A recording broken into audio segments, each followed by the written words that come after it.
Hello everyone. মই আনটা ভিডিঅ'লৈ সকলোকে স্বাগতম জনাইছোঁ। এই ভিডিঅ'টো মই স্পেচিয়েলি ক্লাছ 10ৰ যিখিনি HSLC পৰীক্ষা দিলে খুব 2 দিনতে আমাৰ শেষ হৈ গৈছে এক্সামখিনি নহয় জানো। সো তোমালোকৰ কাৰণে মই ভিডিঅ'টো বনাইছোঁ। সো এতিয়া চাবা তোমালোকৰ 2 দিনমান হৈ গৈছে তোমালোকৰ এক্সাম শেষ কৰিলা, মনটো ভাল লাগিছে যেন বহুত ডাঙৰ কাম এটা তোমালোকে কৰিলা। কিন্তু আচল কথাটো হ'ল কি ডাঙৰ নহয়, অবভিয়াছলি ডাঙৰ কাম কৰিলা, কিন্তু হ'লেও আৰু লাইফটোত কৰিবলগীয়া কাম বহুতখিনি থাকে। ঠিক আছে, ধৰি লোৱা তোমালোকৰ নিজৰ গোল কিছুমান আছে, নিজৰ এইম কিছুমান আছে যে মই এইটো কৰিম সেইটো কৰিম জীৱনত, হয়নে? সো সেই জীৱনৰ যিখিনি তোমালোকৰ গোল আছে, লাইফ এচিভমেণ্ট যিখিনি কৰিবলগীয়া আছে তোমালোকে এচিভ কৰিবা।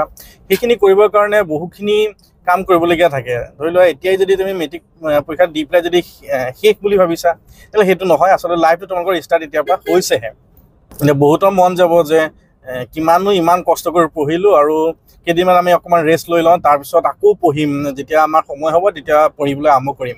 কিন্তু কথাটো চাবা, তোমালোকে এবাৰ পঢ়াৰ পৰা যদি মনটো আঁতৰাই দিয়া তেতিয়াহ'লে আকৌ মনটো বহোৱাটো বহুত কষ্টৰ কাম, হয় নহয়? তোমালোকে চাবা ভালকৈ, ইয়াৰ এইটো এক্সপিৰিয়েঞ্চ তোমালোকে পাই যাবা যদিহে তোমালোকে পঢ়াৰ পৰা অকণমান আঁতৰি যোৱা। প্ৰায় এতিয়া মাৰ্চ মাহ আমাৰ চলি আছে, মাৰ্চ এপ্ৰিল মে মাহত চাগে তোমালোকৰ ৰিজাল্ট দিব। চ' অলমষ্ট 2 মাহমান আছে।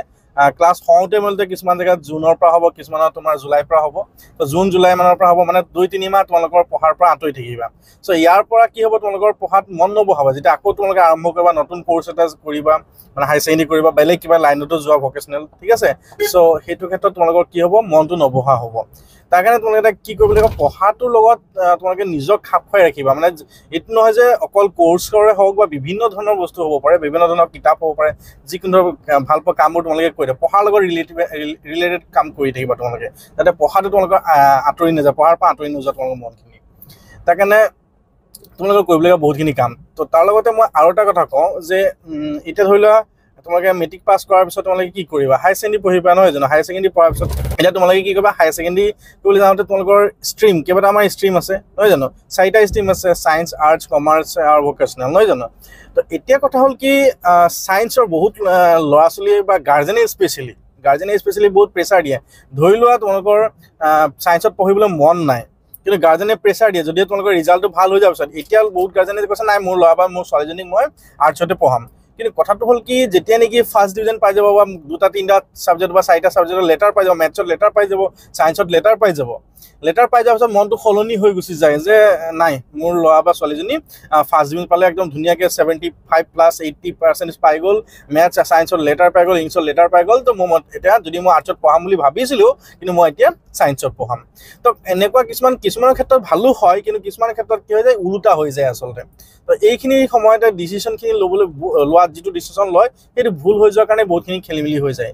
চ' তাৰ কাৰণে বহুতখিনি আমাৰ অপশ্যন আছে।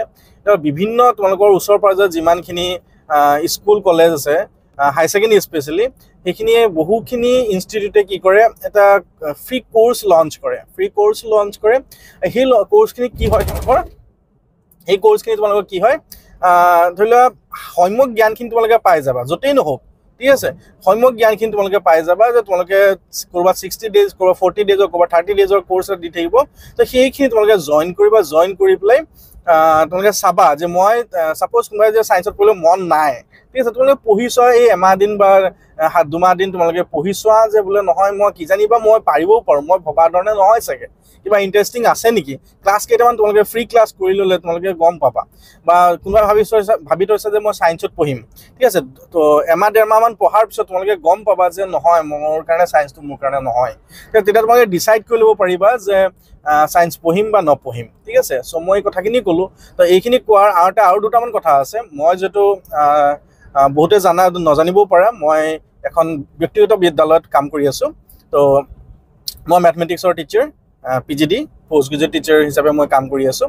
চ' আমাৰ বিদ্যালয়েও প্ৰাগজ্যোতিকা, মই প্ৰাগজ্যোতিক কৰি আছোঁ। প্ৰাগজ্যোতিকায়ো আমাৰ 60 দিনীয়া এটা ফ্ৰী কোৰ্চ কৰিছে, লঞ্চ কৰিছে। প্ৰতি বছৰে কৰে মেট্ৰিক পৰীক্ষাৰ পিছতে।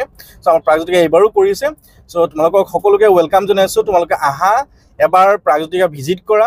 এই দুমহীয়া কোৰ্সটো তোমালোকে কৰা দুমহীয়া কোৰ্সটো কাৰণে এটকাও দিব নালাগে যদি দূৰ দূৰণিৰ পৰা আহিছা কোনোবা হোষ্টেলত থকাৰ ব্যৱস্থা আছে সুব্যৱস্থা আছে এই থকা মানে জাস্ট খোৱাৰ কাৰণে যেটো লামেন সাম কিবা এটা তোমালোকক ল'ব হেতু মোৰ ইয়াত নাম্বাৰ মই ৰিফ্লেক্ট হৈ দিব নাম্বাৰ তোমালোকক দি দিম বা মোৰ নিজৰ নাম্বাৰ দিম বা স্কুলৰ নাম্বাৰ দি দিম তোমালোকক কন্টাক্ট কৰিব পাৰিবা তো সেই লামেন সাম কিবা এটা খৰচ হয় বাদ বাকি তোমাৰ কোৰ্সৰ কাৰণে এটা ফ্ৰী হ'ব সো তোমালোকে কৰিছোৱা মই ভাবো তোমালোকে এইখিনি বহুতখিনি তোমাৰ ডিসিশন লোৱাত সহায় কৰিব সো ডিয়াৰ ষ্টুডেণ্টছ এই কথাখিনিকে ক'লো আশা কৰো তোমালোকে বুজি পাইছা আৰু যদি কিবা তোমালোকৰ কিবা ডাউট থাকে কিবা থাকে তলত কমেন্ট সেকশনত জনাই দিবা thank you have a nice day